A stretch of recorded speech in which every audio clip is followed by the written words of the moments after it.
dia, meu querido, mais um programa Tempo de Reconstruir, que em breve será Tempo de Atitude, associando com o nome da nossa igreja, Igreja Batista Atitude. Igreja Batista Atitude, Central da Barra. Mas temos também Igreja Batista Atitude em Vargem Grande, em Vitória, em Orlando. Deus está nos abençoando e temos a oportunidade hoje de estar ministrando em várias localidades. Glórias a Deus. Quero que você ore por nós. Quero que você peça a Deus que o Senhor nos abençoe. A gente é muito limitado para o que Deus está fazendo, mas Ele tem sido muito generoso. Eu agradeço a sua audiência. Que privilégio estar na sua casa, em pleno domingo, falar com você do amor de Deus. Eu não sou merecedor. Muito obrigado pela sua confiança. Que Deus multiplique e retribua o seu afeto, a sua generosidade para comigo. Bem, querido, hoje tem culto às 11 horas e também culto às 19 horas. Faça-nos uma visita, será um prazer tão grande falar com você e ministrar a palavra de Deus para você. Nossos pastores estarão lá, você pode procurar um dos pastores, orar com eles. Vai ser uma bênção ter você hoje na nossa igreja. O programa de hoje está uma maravilha, maravilhoso, porque hoje nós vamos ter uma mensagem musical, como de sempre, teremos uma mensagem forte para o seu coração, trabalhando ainda mais a questão do Espírito Santo de Deus. E, meus amados, teremos uma palavra direta muito importante, falando da polícia militar, policiais, civis, sobre os policiais de modo geral.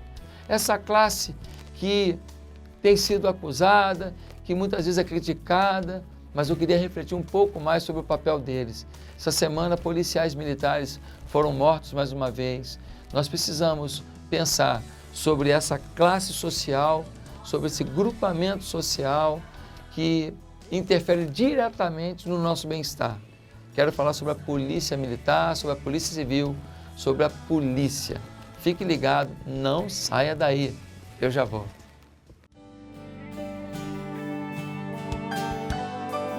Ó meu Senhor, rendido sou, te dei as chaves do meu coração, vem governar, me controlar, me submeto ao teu querer,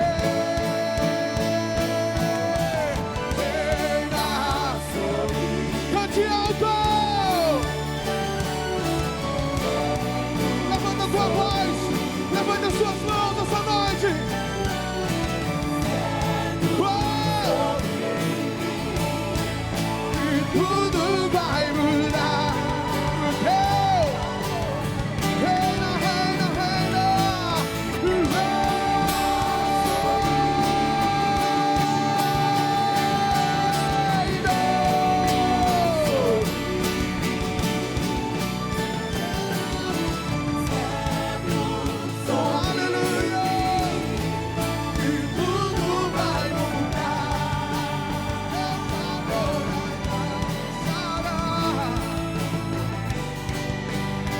quantos querem o reino do Senhor nesse lugar? Quantos querem o reino do Senhor nesse lugar? Uou!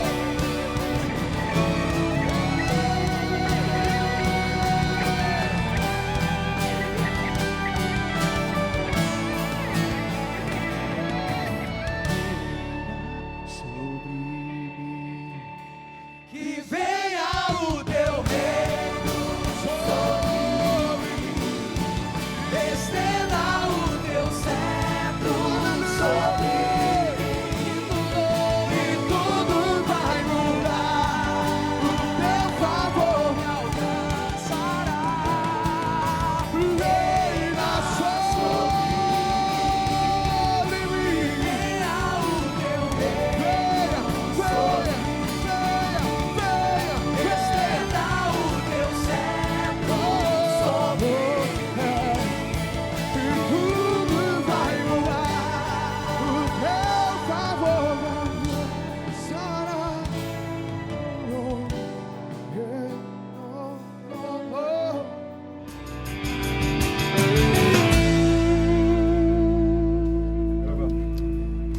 Meu amado, agora o recado de Deus. É você e Deus.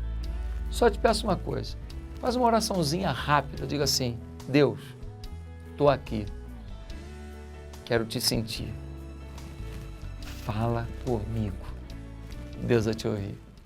Daqui a pouco eu volto. Mostrou que eles estavam perdidos. Não há salvação sem arrependimento. Ninguém entra no céu sem antes saber que é um pecador. Pedro se dirigiu a um grupo extremamente religioso, mas que precisava se arrepender para ser salvo. Não podemos tirar a mensagem do arrependimento dos nossos púlpitos. Irmãos, não me leve a mal, mas um dia desse, uma autoridade religiosa foi falar no Congresso americano, 13 laudas, não citou em nenhum momento, citou um versículo, rapidinho. Falou de uma série de coisas sociais, mas não falou em nenhum momento do povo americano voltar-se para a Bíblia como eles foram no passado.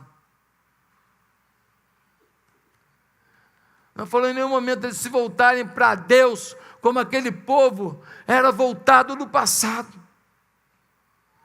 Meus amados irmãos, parece que muitos crentes estão constrangidos de importunar alguém com o Evangelho. Tem gente que está esperando a melhor oportunidade para falar do Evangelho. Na melhor oportunidade eu falo, vou ver se uma hora eu falo, e essas coisas estão passando, e nunca que chega esse melhor momento.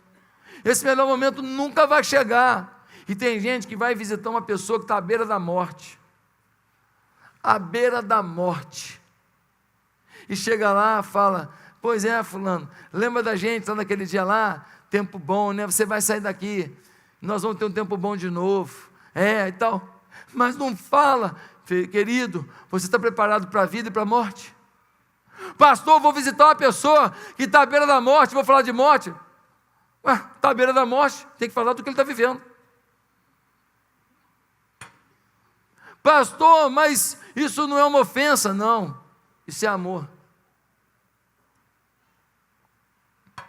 Muitas pessoas eu ganhei para Jesus no leito de morte, dizendo: fulano, as escolhas que você fez te dão a certeza que se você partir hoje, você vai estar com Jesus. Eu vou orar pela sua cura, mas só está preparado para viver quem sabe que pode morrer. Você está preparado para o que Deus fizer? Pastor, sinceramente eu não estou não. Eu queria te falar algumas coisas, apresentava o plano de salvação e perguntava para ele: você quer agora confessar Jesus como Senhor da sua vida?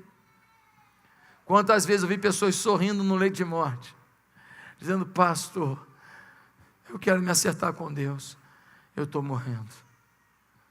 Nós não podemos deixar de ser claros, de ser diretos, de ser confrontadores. Isso não quer dizer ser grosso, isso não quer dizer ser alienado.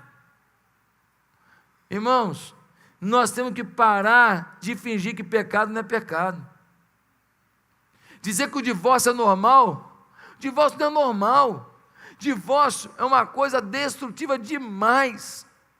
Não, pastor, mas é normal. Não, não é normal, nunca será. O divórcio traz uma dívida muito grande. Quem passou pelo divórcio sabe do que eu estou falando.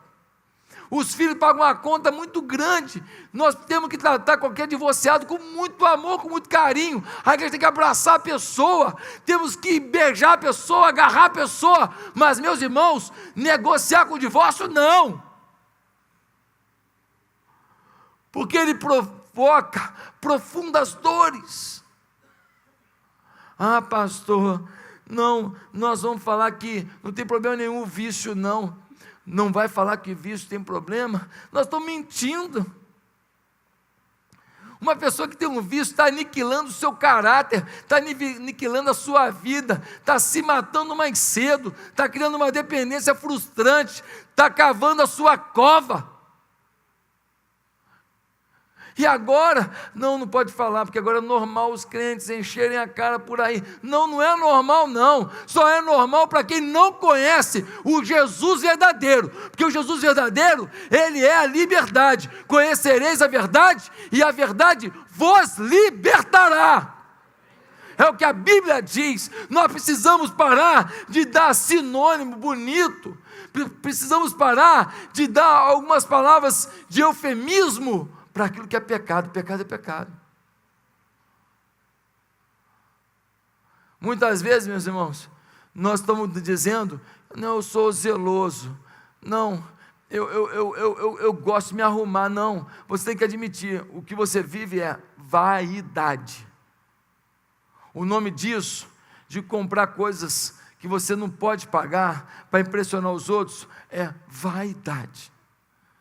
Essa coisa de estar o tempo inteiro querendo uma coisa a mais que possa chamar a atenção de alguém e nunca estar satisfeito com o que você tem, o nome disso é vaidade. É pecado. Você tem um pecado na sua vida que é mortal. Todo mundo tem esse pecado, tal da vaidade, só que alguns estão morrendo por ele. Vaidade. Vaidade. Queridos irmãos, posso falar que o divórcio traz consequências terríveis.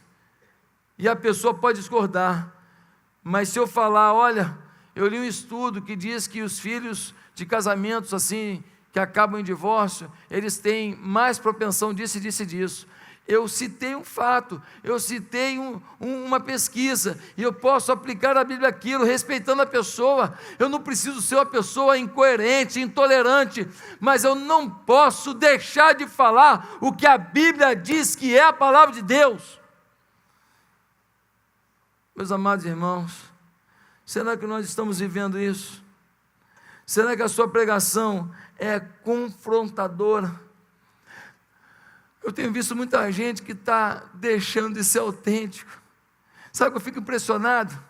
É que as pessoas que defendem algumas coisas que a Bíblia condena, eles botam a cara na mídia, eles falam abertamente. Agora nesse Rock in Rio, veio um cantor brasileiro, e ele, diante daquela multidão de jovens, ele criticou uma decisão de uma comissão especial do Congresso Nacional, que declarou que família é homem, mulher e filhos.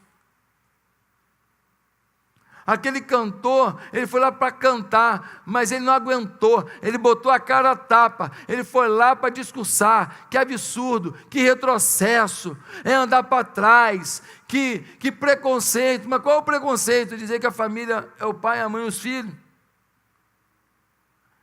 Eles, quando têm uma opinião, eles botam a cara a tapa, eles falam o que vem na cabeça, eles não estão nem aí. Mas a gente, como povo de Deus, muitas vezes não quer confrontar. Seu pai pode ir para o inferno porque você não confrontou. Pai, você já aceitou Jesus? Pai, o caminho é esse, pai. Pai, eu te amo muito, você é muito importante para mim, pai. Por isso que eu estou te falando, pai, você precisa ter um encontro genuíno com Jesus Cristo, pai. Mãe, você já aceitou Jesus? Não, meu filho, eu tenho aqui meus negócios aqui, eu tenho minhas mandigas aqui, filho. Eu tenho meus negócios aqui, eu tenho já os meus pés de coelho aqui em casa, meu filho. Ô mãe, o coelhinho não vai te salvar, mãe. Não vai te salvar. E por isso, gente, a pregação de alguém cheio do Espírito Santo é confrontadora. Um dia desse eu fui pregar num centro social de crianças com paralisias e tal, e eu fui com uma pessoa no caminho conversando, e ele falou: eu sou vizinho do fulano de tal, uma pessoa que frequenta a igreja, aqui na Barra da Tijuca. Depois ele disse: eu sou vizinho do fulano de tal, lá no sítio que essa pessoa tem em outro município. E eu, com muito carinho, mas eu falei para ele assim: deixa eu te perguntar uma coisa, e você vai ser vizinho dele no céu? Com todo amor. Ele parou um pouco. Porque você é vizinho aqui na Barra, você é vizinho no outro município lá no sítio. Você também vai ser vizinho no céu, ou a amizade de vocês para por aqui? Meus irmãos, as pessoas estão morrendo. Semana passada, uma mãe dessa igreja enterrou um filho de 24 anos, que bateu com um carro ali na Praça da Bandeira. Morre criança, morre jovem, morre adulto, morre velho.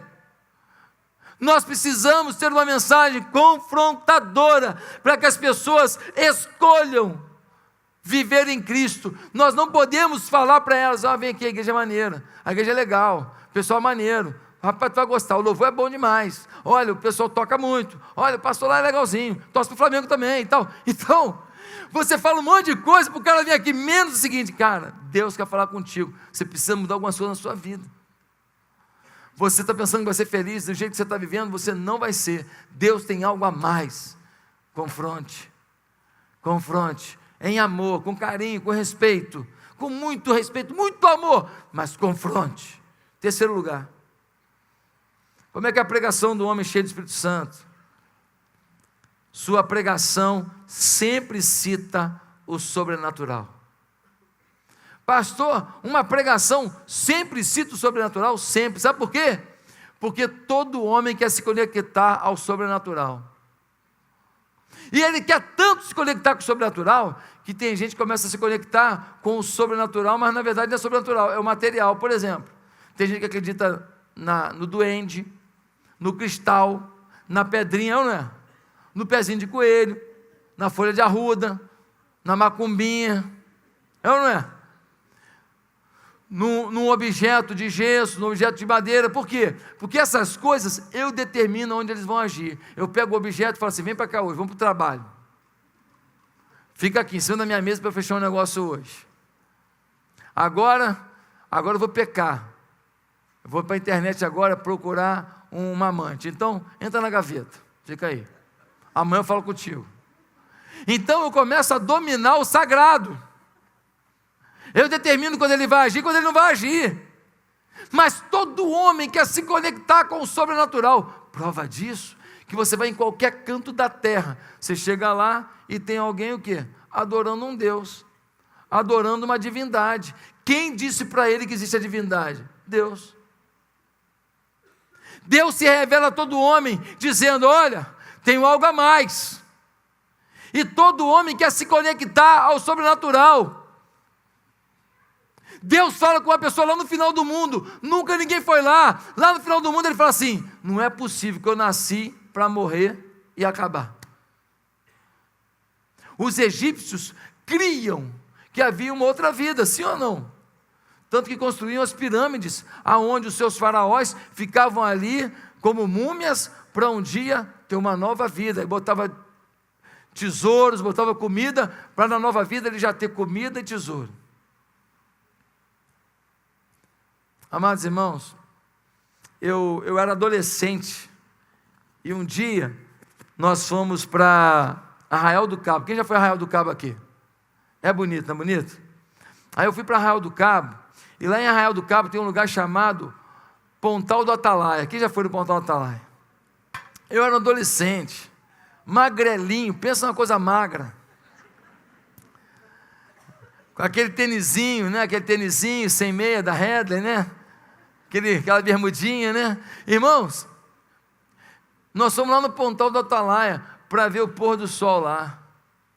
Quando eu cheguei lá no Pontal do Atalaia, que eu olhei, eu devia ter meus 17 anos, 16, 17 anos, que eu olhei, irmãos, o céu era de um azul alucinante. Eu olhei e vi as ilhas e as montanhas, que pareciam com o brilho do sol, como que pedras de ouro. Os pássaros voavam naquele céu azul, com aquele sol lindo, que iria morrer no fundo. E eu ficava vendo aqueles pássaros, falei: meu Deus, o que é isso? Olhei para aquele mar azul, o vento começou a soprar no meu rosto, e eu, um garoto, falei: foi Deus que fez. As lágrimas desciam no meu olhar, eu estava maravilhado. As ondas vinham num balé, batiam no rochedo, pá, e jogavam para o alto aquela espuma branca como a neve. que voltava ao azul do mar.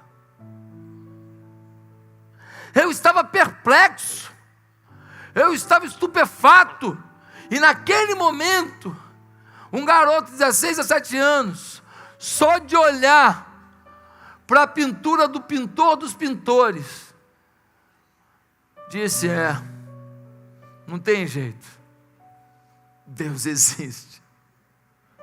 Aliás, Salmo 19, 1-4 diz: os céus proclamam a glória de Deus, e o firmamento anuncia as obras das suas mãos.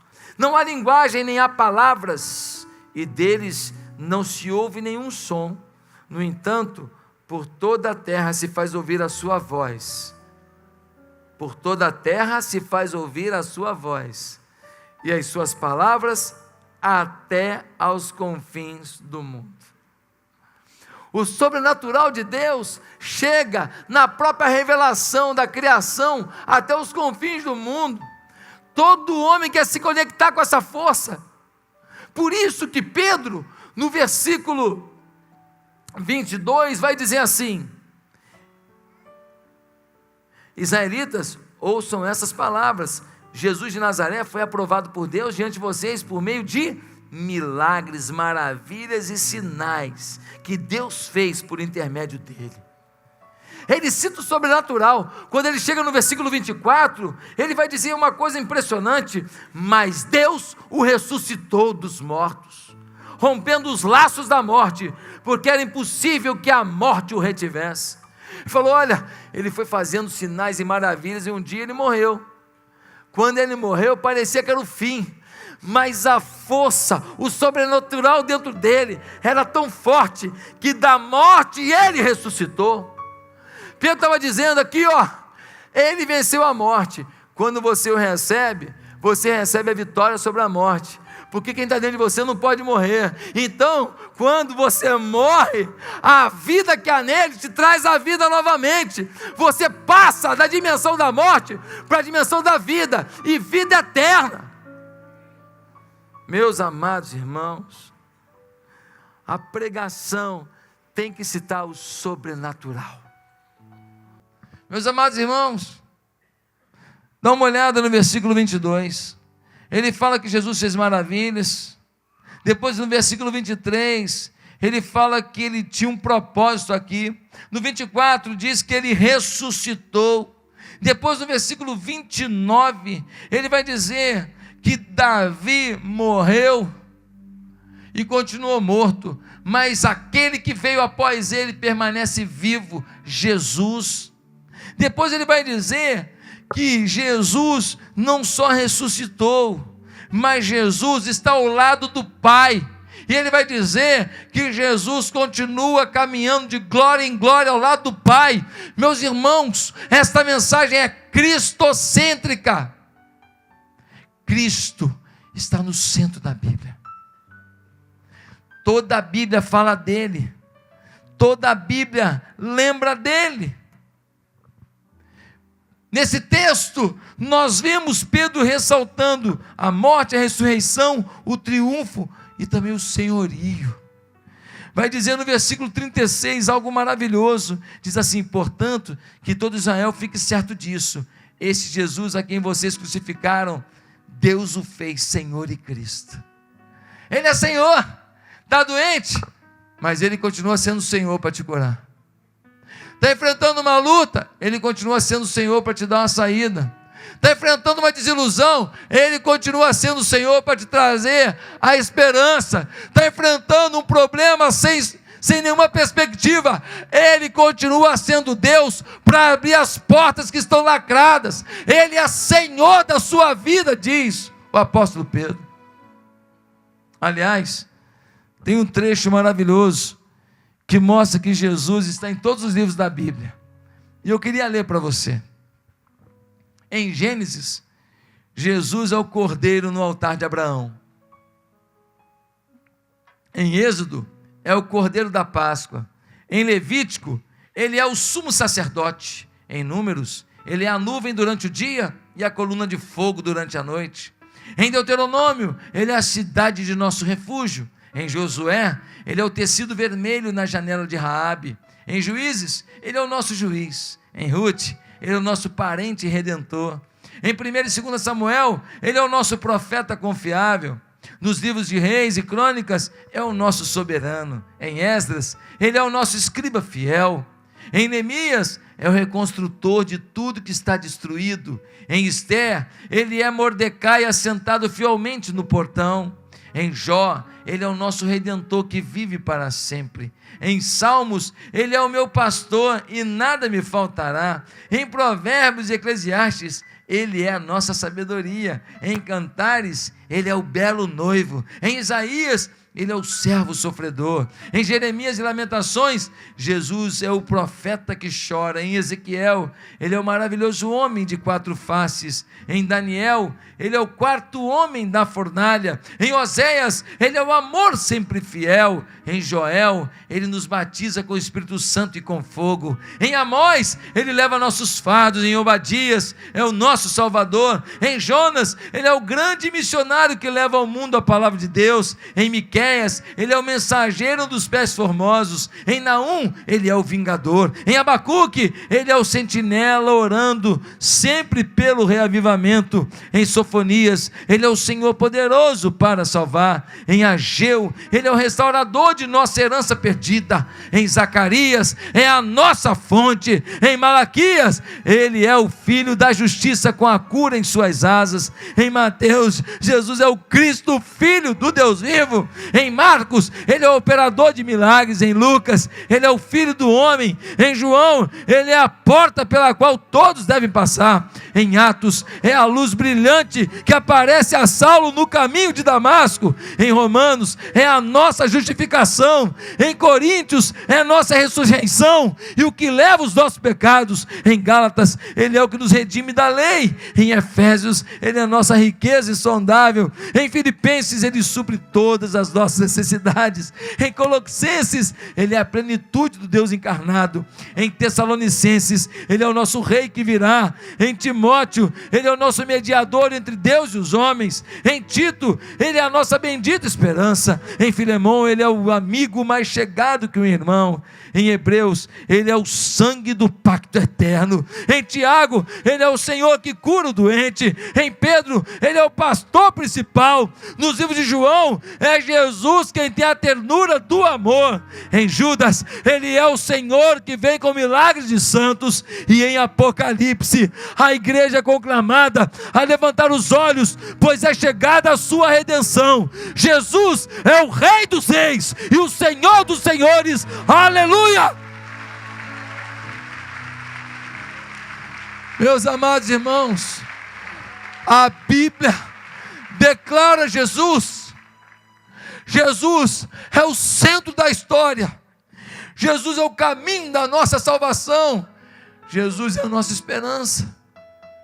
Um dia, Jesus estava chegando e João Batista disse: eis o Cordeiro de Deus que tira o pecado do mundo. Eu li uma frase essa semana que eu fiquei muito feliz com ela. A frase é de Chuck Lawless e ele vai dizer assim: às vezes o ministério não é tão complicado quanto gostaríamos que fosse. Hoje, apenas aponte para o Cordeiro de Deus, ele ainda tira o pecado do mundo. Aponte para Jesus. Veja como Jesus faria. Imite Jesus, vai dar tudo certo. Foca em Jesus, se apega a Jesus, imite Jesus, considere Jesus, busque a Jesus. Ele é a nossa salvação eterna.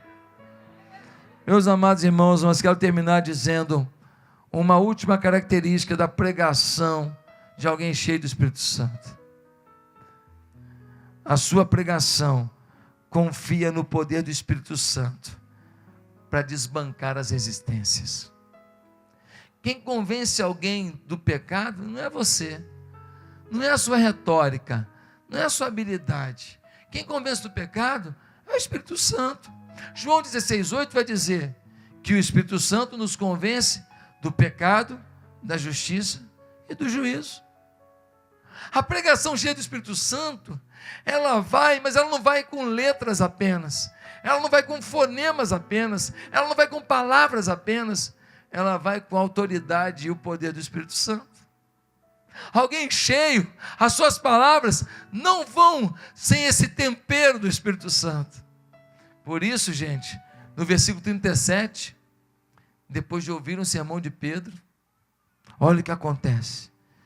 Quando ouviram isso, ficaram aflitos em seu coração e perguntaram a Pedro e aos outros apóstolos: irmãos, que faremos? O que a gente faz agora, diante dessa pregação? Aí Pedro responde, versículo 38, Pedro respondeu: arrependam-se e cada um de vocês seja batizado em nome de Jesus Cristo, para perdão dos seus pecados, e receberão o dom do Espírito Santo. Ele diz uma promessa para o passado e uma promessa para o futuro. Ele diz: olha, se arrependam e recebam Jesus como Senhor de suas vidas. Então, Ele vai dar perdão para os seus pecados do passado. E Ele vai dar o Espírito Santo para continuar em direção ao futuro. A promessa pega o antes, pega o now, né, o agora, e pega o depois. E aqueles homens ouviram aquilo, e meus irmãos, diz a palavra de Deus, que 3.000 pessoas, 3.000, num único sermão e num único apelo, aceitaram Jesus como Senhor e Salvador. A mensagem da gente é uma mensagem confrontadora, mas respeitosa. É uma mensagem bíblica, é uma mensagem cristocêntrica, é uma mensagem que fala do sobrenatural. Ela não fica se perdendo em filosofias, não. E ela é uma mensagem com resultados, porque o Espírito Santo garante o resultado. Teu pai vai se converter, tua mãe vai se converter, teu primo vai se converter, teu amigo vai se converter, aquela pessoa que faz academia com você vai se converter, aquela pessoa que joga bola com você vai se converter, aquela pessoa que parece que nunca vai se render, vai se render, porque essa palavra branda, amorosa, cheia do poder de Deus, vai tocar no coração, e essa pessoa há de ser transformada. Tem uma frase de Santo Agostinho, que alguns dizem que foi uma frase de São Francisco de Assis, que diz o seguinte: pregue a palavra, se preciso, use palavras. Muita gente interpretou errado, muita gente achou que a gente não precisa ficar pregando, não, é só viver o Evangelho, que as pessoas vão reparar e vão se converter. Pregue a palavra, se preciso, use palavras. Queridos, Romanos capítulo 10 diz que a fé vem pelo ouvir, e o ouvir da palavra de Deus. Romanos capítulo 10 diz que se eles não ouvirem, não vão crer. Se não crer, não vão se arrepender. Se não se arrependerem, não vão se converter. Eu e você temos uma missão. A nossa missão é de levar essa mensagem sobrenatural de salvação a todos os corações.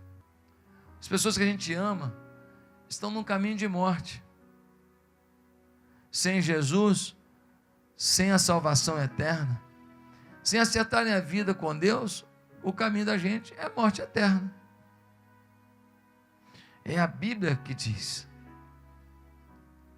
Se nós não tomarmos uma posição, nós vamos chorar diante do caixão daqueles que amamos, porque eles vão se perder. Será que nós estamos vivendo isso? Será que nós estamos preocupados em levar todos ao nosso redor aos pés da cruz? Será que nós estamos imbuídos no objetivo de usar nossos bens, nossos recursos, nossos talentos, nosso potencial, nosso pensamento, nossos argumentos em favor da salvação das pessoas? Será que estamos nos enchendo do Espírito Santo, buscando o Espírito Santo, para que possamos falar na autoridade do Espírito Santo? Como está a sua vida? Quantas pessoas você levou a Jesus esse ano? Quantas pessoas deixaram a fila do inferno para entrar na aldeia celestial? Quantas pessoas deixaram o desespero desse mundo? Porque esse mundo é desesperador. Você sabe por que uma pessoa sai da balada às 5 horas da manhã, chega em casa, dorme, quando acorda, já come um negócio rápido, já vai para um churrasco, já enche a cara, dali já vai para o samba, e não sei o que lá, e dali já vai para a prostituição. Então você sabe por quê? Porque eles não podem parar para pensar. A vida é muito vazia. O cara é saradão, bonitão, cheio de menino em volta, ele anda num carro maneiro que o pai deu, ele está tirando onda, ele vai fazer um curso no exterior, o pai dele tem condição, querido, está vazio. Tem muita gente que fica nesse ping-pong da vida, nessa correria para não ter um encontro consigo mesmo. Porque parar para pensar na vida dá desespero. E você se ilude, porque ele está com a roupa bonita, um tênis maneiro, um carro legal, e você acha que ele está abafando e que ele está fechado para a obra do Espírito Santo. Ele não está fechado para a sua pregação, você está se enganando. O mundo está num vazio jamais visto. O mundo está desesperado, esperando pela gente. Um dia desse, eu estava falando de Jesus numa clínica que eu fui lá, falei de Jesus para uma pessoa aqui, e está um cara na butuca, está só assim, sabe aquele pessoal que fica daqui com a orelha assim? Parabólica. Os parabólicos estão em todo lugar, né, irmão? Eu estou aqui, e o parabólico está aqui.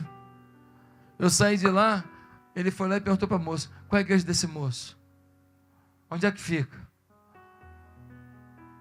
A secretária veio me falar que o cara estava desesperado, querendo saber onde que é a igreja. Irmãos,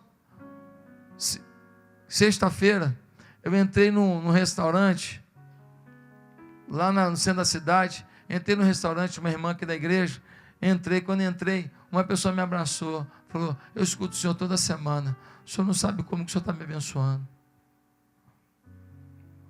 As pessoas estão dentro de casa desesperadas, ouvindo a palavra. Não tem ninguém aqui para chamar para uma célula, não tem ninguém aqui para chamando para bater um papo, para orar pela pessoa. Gente, está na nossa mão.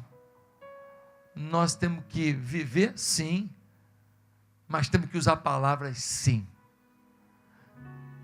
A nossa vida envolve a nossa língua, a nossa vida envolve as palavras. Eu não tenho como viver sem pregar. A boca fala do que o coração está cheio. Se eu não falo, a impressão que dá é que meu coração está vazio. Eu queria lançar um desafio para você. Você vai pregar para alguém, você vai dar amor a alguém, você vai cuidar de alguém, você vai investir na vida de alguém. De repente você nunca batizou alguém, você vai lutar por alguém. No dia 28 de novembro, você vai batizar essa pessoa. Se não batizar de 28 de novembro, batiza em dezembro, que é o último batismo do ano. Você vai chorar por alguém. Um dia, uma mãe falou assim para o pastor Davi Gomes: pastor, eu não sei o que está acontecendo. Já contei essa história aqui na igreja? Quem lembra dessa história? Que bom que vocês estão com a memória fraca. Então vou contar de novo. Ela falou assim: pastor Davi Gomes, eu tenho 3 filhos, meus filhos não se convertem, por que será? Pastor Davi Gomes, falecido já, um homem de Deus, não tinha papo na língua, falou assim: de repente é porque a irmã não é crente. A irmã ficou chateada. Pensa numa pessoa chateada. Que absurdo, eu sou líder das mulheres na igreja, eu me envolvo na igreja, eu trabalho na igreja, não sei o que lá, organizo, não sei o que lá das mulheres, blá, blá, blá, blá. Como é que o senhor fala isso? Aí o pastor Davi Gomes: desculpa então, mas se não é isso, então é porque a irmã não chora pelos seus filhos. E ele não dava muita corda não, ele falava isso e saía. Fica contigo aí, pensa. Confrontador. Pastor Davi Gomes era confrontador. Irmãos, a irmã foi para casa pensando nisso. Um belo dia, ela acorda de manhã, os filhos dela falam assim: mãe, queremos falar com a senhora. Ela falou: quer falar comigo? O que foi? Ô mãe, a gente queria falar com a senhora que a gente quer entregar a vida para Jesus. A gente quer seguir o mesmo Deus que a senhora. A gente quer ir para a igreja. A gente quer pedir perdão a Deus das coisas que a gente estava fazendo. A gente quer uma nova vida.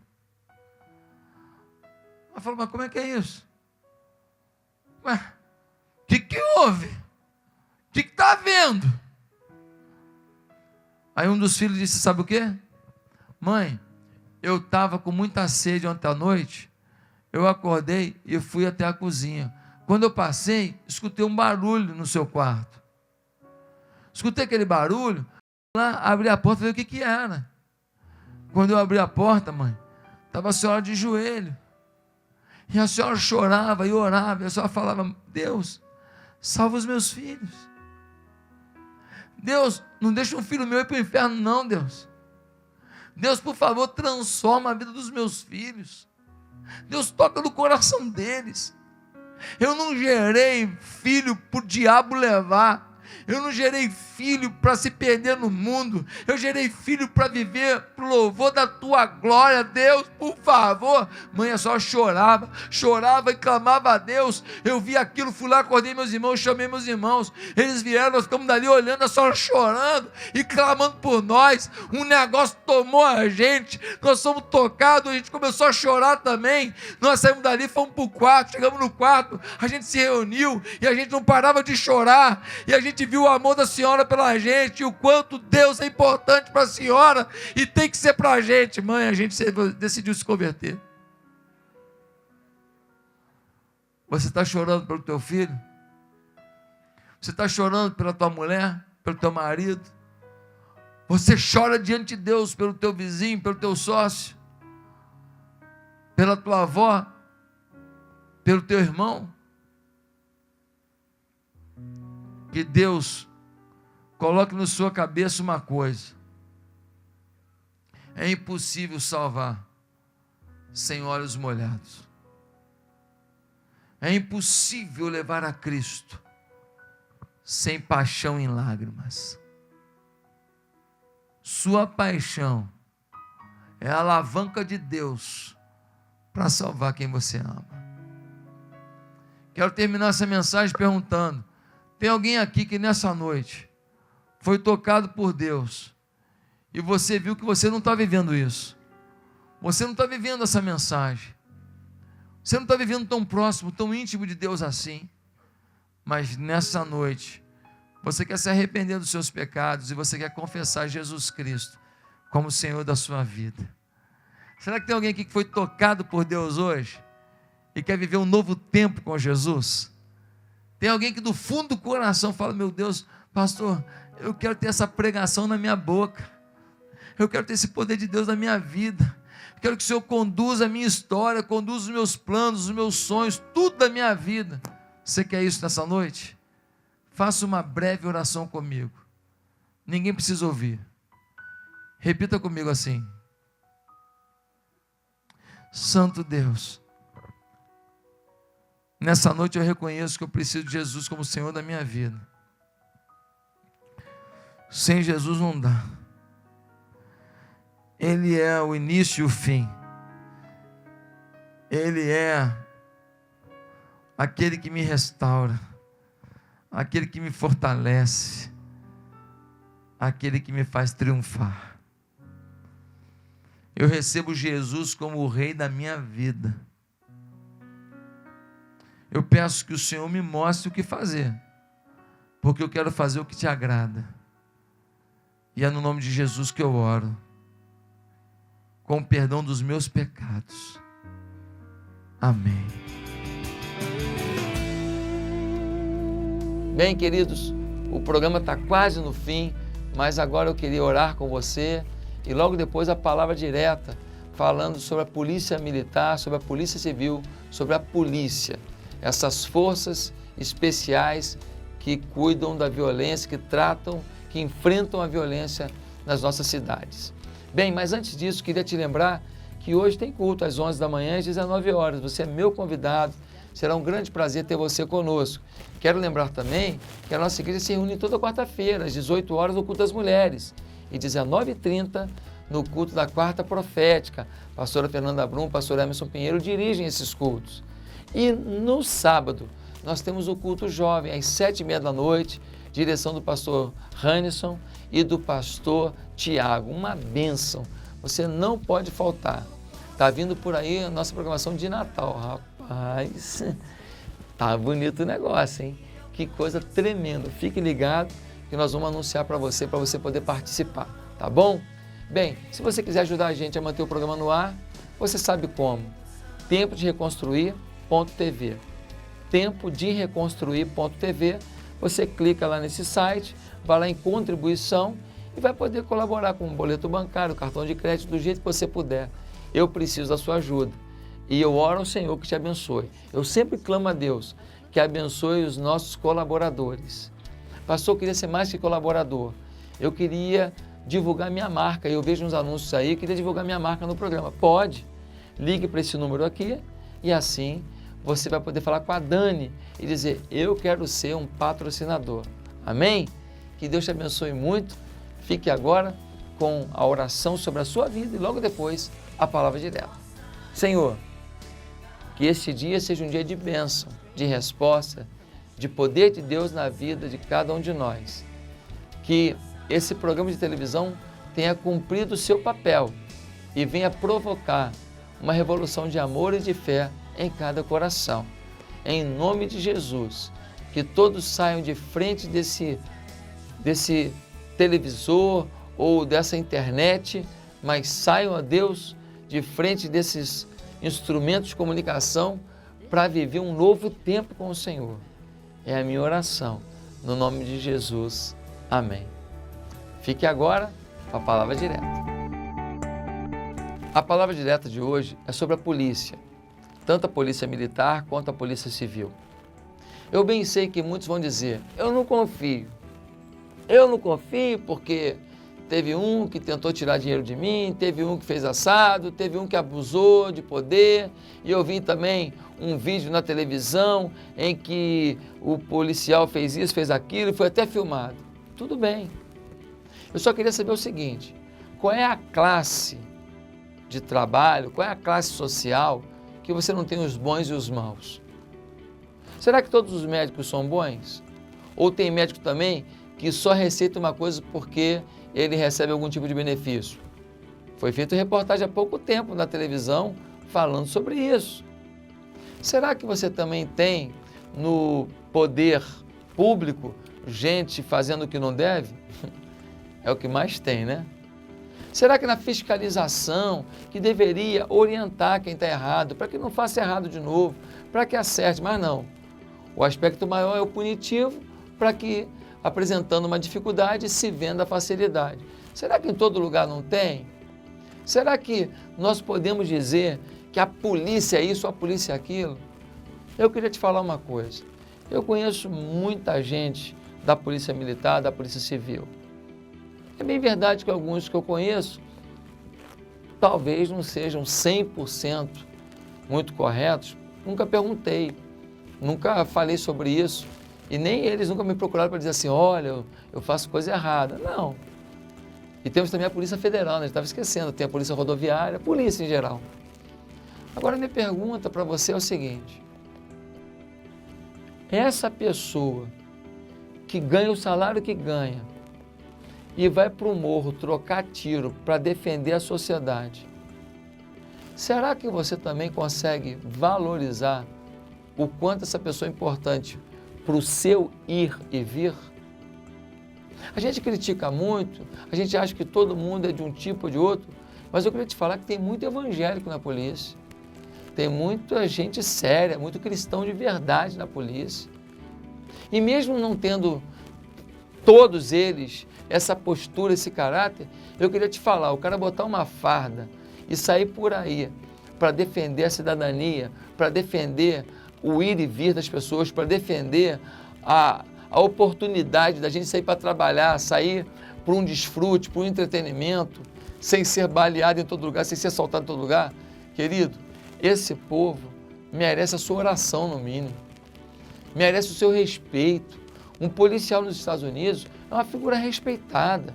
Ele chega lá, é o 911, né? 911, você liga, chega 3, 4 patrulhas, o cara tem estrutura danada, equipamento de primeira e todo mundo respeita. Um dia desse eu vi uma cena do camarada batendo no policial na praia, aqui em Copacabana, no Rio de Janeiro. Pelo amor de Deus, o que é isso? Os caras jogando areia no policial. Aí se o policial faz uma coisa errada, o policial vai responder um monte de inquérito. Mas pode alguém fazer isso com o policial?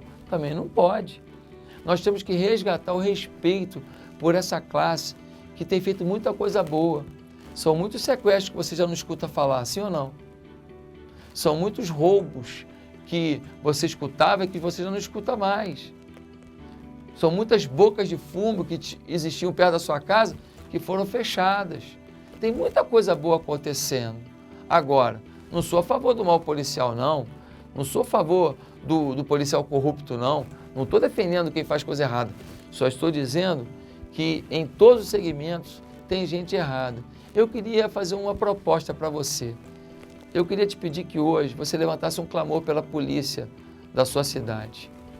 Que você levantasse um clamor. Vamos orar por eles. Vamos orar pelos policiais. Polícia Civil, Polícia Militar, Federal, Rodoviária, Polícia do Exército, toda a polícia. Vamos orar pelos homens e mulheres que estão enfrentando riscos, ainda que alguns não sejam muito justos, mas estão enfrentando riscos. Porque só de ser um policial, muitas vezes, num assalto, ele perde a vida. Porque ele é policial. E tem a credencial, é policial, eles matam. Só de ser policial. Por isso que eu digo, policial, você é tão importante para a sociedade.